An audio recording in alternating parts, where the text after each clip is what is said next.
1990 was a long time ago. So many things happened back then, like Germany reunifying, the Hubble Space Telescope, and Nelson Mandela's release from prison. In June that year, he did the 12-day US tour starting in New York. Tens of thousands poured into East New York and Fort Greene to welcome him. It really was a festive mood while people were being spattered with tax overhauls, especially in New Jersey, where the governor mapped out a new infrastructure plan after closing inspection stations.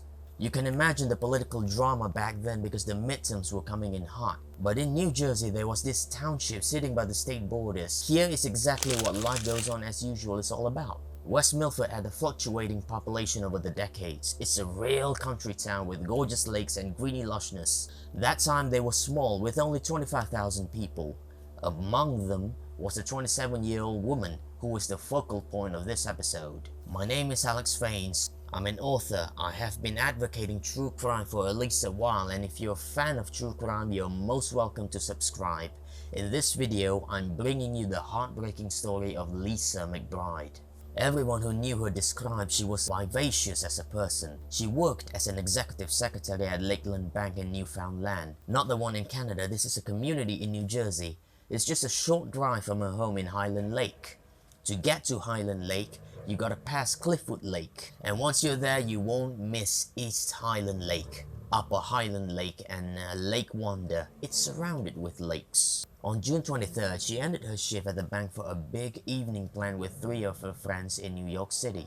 They visited Beacon Theater in Manhattan for a concert. In the middle of that night, Lisa went to Big John's pub on Route 23 where she was seen drinking 3 beers and talking to many people.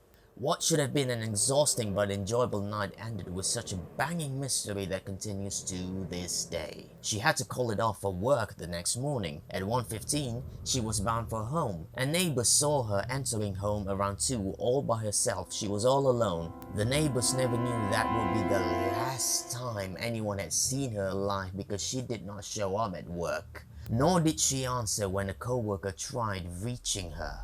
Concerned, Lisa's brother Douglas was contacted. The first thing he noticed upon arriving was his sister's vehicle in the driveway, meaning Lisa should be inside, perhaps asleep. Just like the classic cliché of the life in the 90s, there was a spare key under the porch steps which Douglas used to enter the home. The quiet hallway rang out as he called her name, to be met with an apprehensive silence. Lisa was nowhere around, a startling question mark because the lamp on her dresser in the bedroom was left on. Douglas found no sheets or blankets on the bed, and he realized the living room couch was 6 inches away from the wall and the kitchen light was also left on. He contacted the Vernon police. When they arrived, they found something else. The telephone wire to the home had been cut from outside. They also found a window screen that had 2 slits through it, allowing someone to reach in and unlock the window for an access into the home. Local police launched an investigation with state officers and the FBI, plus several other departments. Nearly 70,000 posters were distributed through the country and even into Canada, all with an image of Lisa and a reward offer. She was 5'7" and 135 pounds, with brown hair and brown eyes, last seen wearing blue jeans and a white shirt with a shoelace-tied black tie in the back. Nobody expected this would happen, not after the good night out Lisa had that Sunday night. After Lisa disappeared, detectives searched wooded areas near her home for her medium-sized, oval-shaped black leather purse. The purse contained a brass nameplate keychain with the letters spelling Louisa, her nickname. The purse and the keychain were never found. The case dragged on for 4 months, a total 120 days until October 20, the day when a group of hunters went through the woods of Old Mine Road in Sandystone. It was part of the Delaware Water Gap National Recreation Area, over 35 miles away from Lisa's home. It was in this area where Lisa's remains were found, unclothed and almost completely skeletonized, confirmed through dental work, though with the cause of death possibly due to blunt force trauma upon her face. It was likely she died in some other place, right after disappearing maybe, and that her remains were placed in the woods.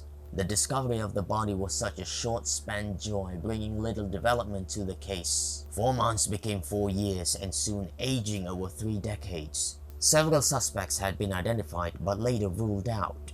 Police were trying to identify a secret admirer who often left her flowers and love notes. More than 400 people were interviewed and 850 leads were followed, frustrating as nothing came out of them. In an attempt to find an additional evidence, a judge signed a court order to exhume her body. It was done on March 9, 2022, as state anthropologists collected DNA evidence to be analyzed by Boat Technology. Boat is the largest private pioneer when it comes to a direct-to-DNA approach. You should check out their website, there are so many cool things they've done. And it feels so good to know Lisa's case is in their hands, because she deserves justice, which may come in the coming days, weeks, months, or maybe years. Until then, this case must be in our minds, and you're very much welcome to share her story as we look on to open up about Shonda Shera's case in the next episode.